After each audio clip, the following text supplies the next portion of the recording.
Di awal tahun ini, sekitar bulan Januari, Februari, dan juga bulan Maret, aku menyelesaikan satu seri manga yaitu Mr. Namelessness, karyanya Kanehito Yamada, dan juga ilustrasinya digarap oleh Kosuke Okazaki. Nah, di video kali ini aku bakalan membahas lebih detail nih mengenai seri ini. Karena udah lama juga ya, aku nggak ngebikin review komik atau manga, langsung aja yuk kita mulai ke videonya. Oke, Mr. Namelessness ini tuh adalah sebuah manga berseri yang mana satu serinya ini tuh ada 5 volume.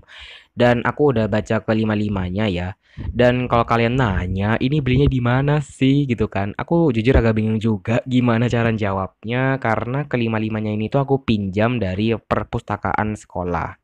Nah, di sini aku akan membahas secara singkatnya dulu atau secara universalnya dulu, baru aku akan mengidentifikasi masing-masing volume.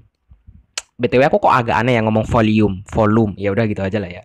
Oke, secara keseluruhan ini itu bercerita tentang anak SMA laki-laki yang bernama Ryusei Takeba. Yang dia ini tuh sedang mencoba mencari suatu pola atau petunjuk yang berkaitan dengan jati dirinya. Karena dia ini ceritanya tuh kayak semacam terperangkap di masa depan atau nyasar lah ya istilahnya.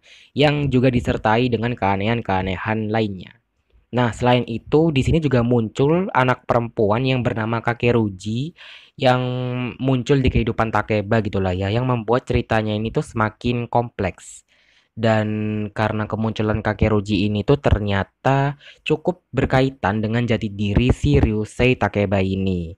Oke, itu kayaknya secara singkat atau secara universalnya seperti itu. Aku akan membahas lebih detailnya lagi. Dan di sini aku akan membahas untuk volume pertama dulu ya. Nah, untuk volume pertama ini tuh penuturan yang tadi udah aku omongin tuh emang ada di cerita ini dan di sini ada semacam tambahannya yaitu mengenai teka-teki atau sebuah pengetahuan mengenai detektif yang dibuat sama si kakek Ruji alias si tokoh perempuannya itu. Intinya di volume ini kita kayak dibuat main game yang melibatkan sebuah misi gitu deh dan bagaimana pengungkapan segala halnya tuh bener-bener kayak mind blowing kayak nggak masuk apa ya bukan nggak masuk akal kayak nggak kepikiran gitu loh. Nah, terus untuk di volume kedua, di sini diceritakan adanya tokoh baru yang semacam jadi villain gitu sih. Dan di sini misi Takeba dan juga Kakeruji itu adalah untuk mencari motif dari seorang yang dianggap cukup berbahaya, aka si villain ini. Kalau di sini tuh lebih apa ya? Settingnya ini tuh di penjara dan di sini tuh kita akan mendapatkan knowledge-knowledge baru seputar ilmu kimia yang menurut aku juga top banget sih. Oke, lanjut ke volume ketiga. Di sini ceritanya itu sebenarnya masih sedikit ngelanjutin dari volume kedua dengan sebuah konklusi yang menyebabkan nyawa Takeba ini itu berakhir gitulah ya. Di satu sisi muncul tokoh baru yang mana adalah seorang polisi yang ternyata tokoh ini adalah masa lalunya si Takeba. Nah, di volume yang ketiga ini tuh lebih banyak mengangkat ilmu psikologi dan ini especially banget diambil dari kacamata seorang polisi yang bikin aku nggak kalah amazed. Aku nggak tahu ya posisi polisinya itu polisi psikologi atau apa gitu. Pokoknya ini emang psikologis tapi diambil dari kacamata seorang polisi. Kemudian lanjut ke volume keempat yang mana masalah yang sedang dihadapi di sini itu adalah mengenai penyelidikan di sebuah laboratorium di sebuah universitas yang diduga menyimpan banyak misteri dan juga kejanggalan-kejanggalan. Nah, di sini lagi-lagi Takeba Kakeruji dan juga tokoh polisi itu tadi menyelidiki si laboratorium tersebut. Tapi ternyata ada kejadian tidak terduga yang membuat para tokoh-tokoh di sini tuh harus putar otak untuk mencari jalan keluar dari tempat tersebut. Nah, kalau di volume keempat ini kalian bakal menemukan banyak banget knowledge mengenai arsitektur dan juga bangunan. Dan mungkin sedikit kimia-kimia juga sih.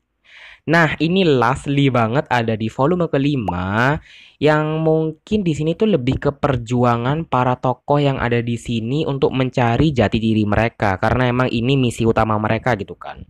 Dan justru sekarang yang harus dihadapi oleh mereka-mereka ini tuh adalah untuk mengetahui tanda kutip dalang dari semua ini. Yang di sini sih dijulukinya sebagai si tanpa nama.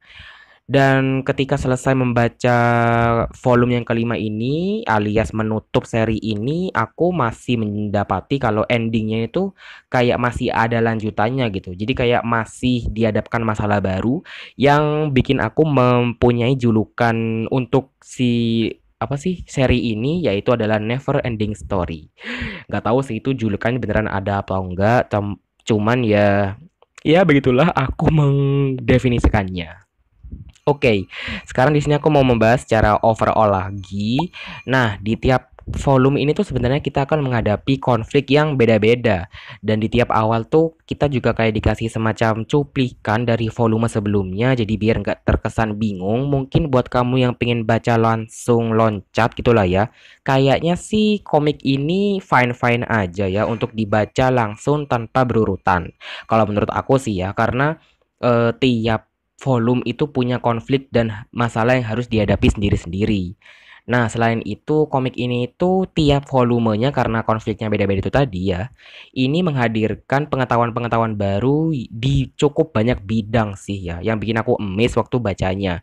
Jadi nggak kayak too much information, tapi kayak informasinya tuh bener-bener bikin yang kayak wow, amazed gitu loh ya. Dan di sini ya karena hal-hal tersebut lah ya, aku nggak terkecuali satu volume pun nggak ada yang nggak aku kasih rating 5 bintang. Jadi semuanya ya ini dari volume 1 sampai volume ke-5 itu aku kasih 5 bintang semua. Karena memang sebegitu bagusnya menurut aku dan menemukan komik atau manga ini tuh menurut aku cukup apa ya, serasa menemukan hidden gems, apalagi nemunya di perpustakaan sekolah.